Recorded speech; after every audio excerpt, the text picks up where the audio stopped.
every communication is not only by words, it would be by attitude. Et toute communication n'est pas seulement par les paroles, mais c'est aussi par l'attitude. Hallelujah. So David was bringing reproach to this young man. How did you take the courage to touch the anointed of the Lord? Alors David faisait les reproches à ce jeune homme. Il dit, comment tu as eu le courage de toucher l'homme de Dieu, loin de l'Éternel? It's true that this Saul king was the enemy all along, years after years, of David. Et c'est vrai que ce roi Saoul était l'ennemi, année après année, ennemi de David. 3 times he had the opportunity to kill him. Et 3 fois, il a eu l'opportunité de le tuer. But he resigned because he knew that he was the anointed of the Lord. Donc 3 fois, David a eu l'opportunité de tuer le roi, mais il ne l'a pas fait parce qu'il savait qu'il était loin de Dieu. How do you kill? Comment tuer You quelqu'un? can kill by your physically, Vous pouvez tuer physiquement, but you can kill by your vous words. pouvez tuer aussi par les paroles, You can kill by your vous thoughts. pouvez tuer aussi par vos pensées. The Bible says, don't criticize the king in your bedchamber, Et la Bible même nous dit, ne critiquez pas le roi dans ta chambre à coucher. because the birds of the air could take the matter and tell it to the king. Parce que les oiseaux du ciel prendraient l'histoire et allaient le raconter au roi.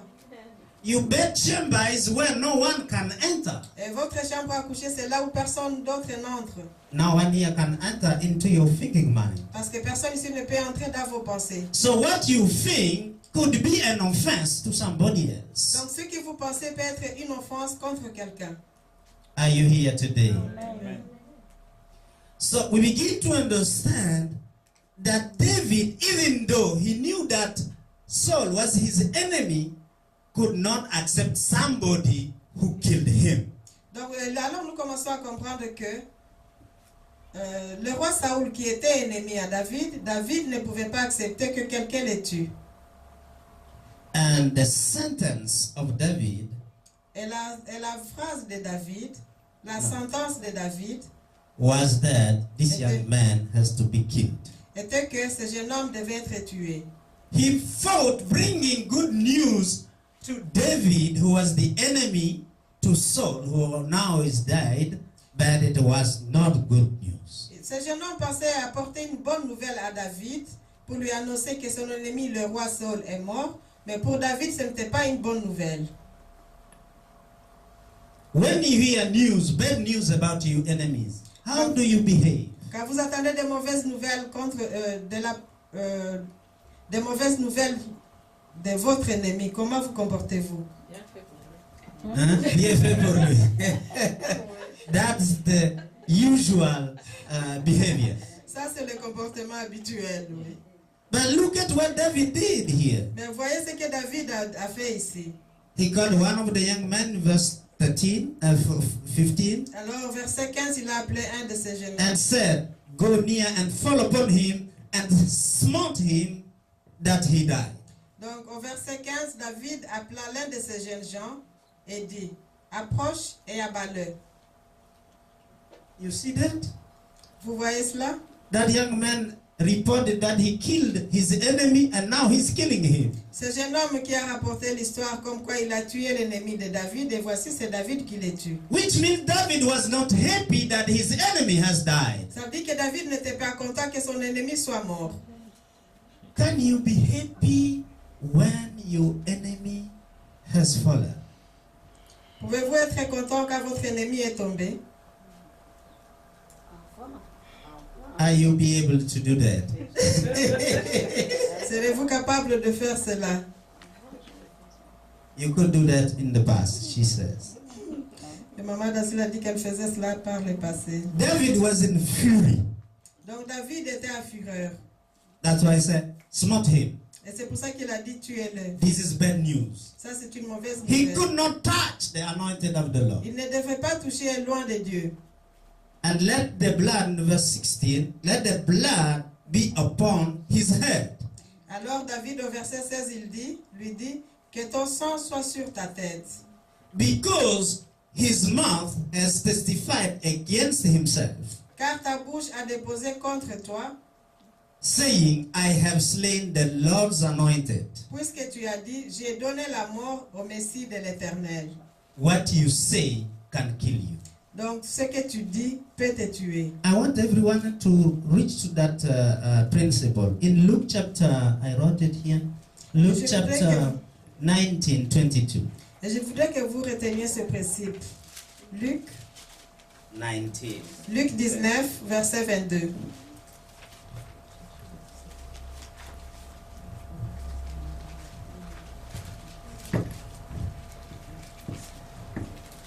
It's crucial we understand that you will be judged or you will be justified by the words of your mouth.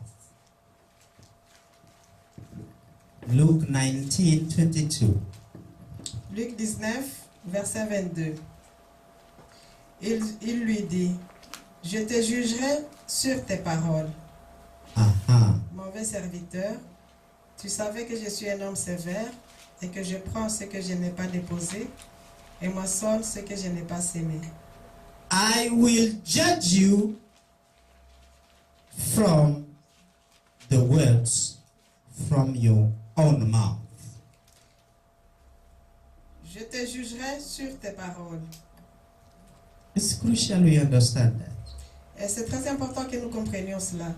What you confess, Ce que tu confesses, translate what is in your heart. transmets ce qui est dans votre cœur. Because the Bible has a principle that says you speak out of the abundance of your heart. Parce que la Bible nous dit que c'est de l'abondance du cœur que nous parlons. So there is no joke in what you are saying. Donc il n'y a pas de blague dans ce que vous dites. When somebody say, I didn't mean it, it was a joke. Et si quelqu'un vous dit non, non, non, j'étais en train de blaguer. No, it was the truth because it came out of his heart. C'était une vérité parce que ça venait du fond de son cœur. You can never speak out of anything else except from your own heart. Parce que vous ne pouvez parler vous ne pouvez pas parler de nulle part. Tout ce que vous dites vient du fond de votre cœur. Are we together today? Amen. You only speak from what comes from your heart. Vous ne parlez, vous ne dites que ce qui vient du fond de votre cœur. And anybody who is listening to you will judge you from what you say. Et toute personne qui vous écoute et qui vous suit vous jugera selon vos paroles. In the prophetic, we used to say, what you say describe who you are. Et dans le prophétique, nous disons toujours, ce que vous dites décrit qui vous êtes. We can know from where you come, what is your state of a situation in life, from what you say. Nous pouvons savoir d'où vous venez, votre état Social. et votre état social dans la vie à partir de ce que vous dites. People tell stories about themselves, you know. Les gens racontent des histoires à propos d'eux-mêmes. And there are people who are trained to notice who you are from what you are saying. Et il y a des gens aussi même qui sont formés pour comprendre ou savoir ce que vous dites, ce que vous êtes à partir de ce que vous dites. Very hard. So we begin to see here that David judged this young man from what he said. Alors nous voyons ici que David a jugé ce jeune homme à partir de ce qu'il venait de lui raconter. Even though he didn't know that it was a lie, still he knew that he was doing wrong. Et même quand il ne savait pas que c'était un mensonge, David a compris que ce qu'il faisait n'était pas bon, ce qu'il disait n'était pas bon. It came from the rottenness or the depravity of his heart. Donc ces paroles-là sont venues de la pourriture de son cœur ou de la dépravation de ses idées, de son cœur. Ok? Parce que lui qui parle faussement, ben, il a déjà quelque chose de faux en lui. Premièrement, ça c'est un étranger qui vit parmi le peuple de Dieu. Ok? Hein? C'est un immigrant, si on peut dire, comme nous sommes pour la plupart d'entre nous ici. Et malheureusement, il n'est pas devenu peuple de Dieu 100%. Parce parce qu'il n'obéit pas aux principes de Dieu. On ne touche pas à l'autorité ou à loin de Dieu que Dieu a établi. Et deuxièmement, il vient raconter une histoire croyant que le roi sera content qu'il a éliminé son ennemi. Mais en fait, c'était pour arracher la colère du roi. Il pensait mettre le roi dans la joie, mais en fait, non. C'était le contraire. Now, let us say some few things about the judgment of David. Disons un peu quelques mots à propos du jugement de David. The young man was an Amalekite. Le jeune homme, c'était un Amalacite.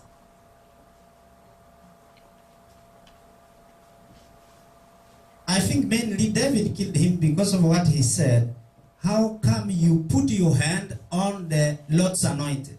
Et je pense que David l'a tué simplement parce qu'il a tué le roi. Comment n'as-tu pas craint de tendre ta main pour faire périr le Messie de l'Éternel? That's one thing. Ça, c'est une chose. But I was searching in the Bible, Mais je cherchais dans la Bible and I found out that what David did was something that God has spoken long years ago. et je me suis rendu compte, et je cherchais dans la Bible et j'ai trouvé que ce que David a fait, c'était quelque chose que Dieu avait déjà dit des années précédentes. Let us go right there Allons-y maintenant, so that you can understand how God works. pour que vous puissiez comprendre comment Dieu fonctionne. You keep those texts in the 2 Samuel where we were, Vous gardez ce texte dans 2 Samuel où nous and sommes, let us read to understand why David was so quick to kill that man. et lisons pour comprendre comment David était très rapide à tuer cet homme. Était pressé à tuer cet homme. Deuteronomy chapter 25, Deutéronome chapitre 25. and we will read from verse 17 to 19.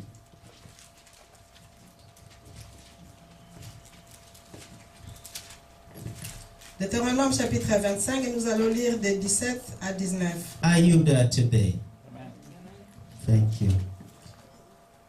Donc Deutéronome chapitre 25 verset 17 à 19 qui dit: Souviens-toi de ce que te fit Amalek pendant la route, lors de votre sortie d'Égypte.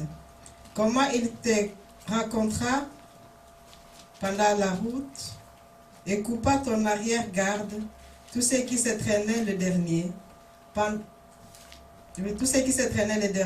que tu étais là et fatigué, et c'est là parce qu'il ne craignait pas Dieu. Lorsque l'Éternel ton Dieu te délivrera de tous tes ennemis qui t'entourent, t'accordera du repos dans les pays que l'Éternel ton Dieu te donne en héritage pour en prendre possession. Tu effaceras la mémoire d'Amalek du dessus les cieux, ne l'oublie pas. Amen. Listen to this. God is bringing remembrance to his people Voyez ceci, Dieu amène le souvenir à son peuple, of the wrong deeds of his enemy. le mal que l'ennemi lui a fait, le mal que l'ennemi a fait au peuple de Dieu. God will allow you to remember the wrong offenses that the enemy did to you. Dieu vous fera rappeler les offenses que l'ennemi vous a faites. The only moment you know that you forgot Et le seul moment où vous savez que vous avez oublié, is when you don't have pain. c'est quand vous n'avez plus de douleur, de peine. But listen to this. Mais écoutez ceci. For the Amalekites, Pour les Amalacites, it was a sin to keep them. c'était un péché de les garder. Because God has said, you will eliminate them completely and totally. Parce que Dieu avait déjà dit, vous allez les éliminer complètement et totalement. Now, the first time God gave victory to King Saul, Et la première fois que Dieu a donné la victoire au roi Saoul, he had asked him to kill all the Amalekites, all the Egyptians, all their oxen. donc Dieu avait demandé au roi Saoul de tuer tous les Amalacites, tous les Égyptiens et tous les bétails. But the Bible teaches us in 1 Samuel chapter 15, Mais la Bible nous enseigne dans 1 Samuel chapitre 15, if you read that chapter, we will see that they did not kill all the Amalekites. Et si vous lisez ce chapitre, vous allez vous rendre compte que le roi Saoul n'a pas tué tous les Amalécites. And because of that, he lost the kingship. Et à cause de cela, il a perdu la royauté. So, the Lord has said many years before, this is while they were going into the new land, the promised land. Donc ce que nous venons de lire ici dans Deutéronome, c'était des années auparavant, quand ils allaient dans la terre promise. He had told them, you will eliminate them completely and totally, and don't forget that. Et Dieu ici dit, vous allez les éliminer complètement et totalement, et n'oubliez pas cela. Which means you erase them from the earth. Ça veut dire les effacer de la surface de la terre. But King Saul preserved the king of them. Mais le roi Saoul a préservé le roi des Amalécites.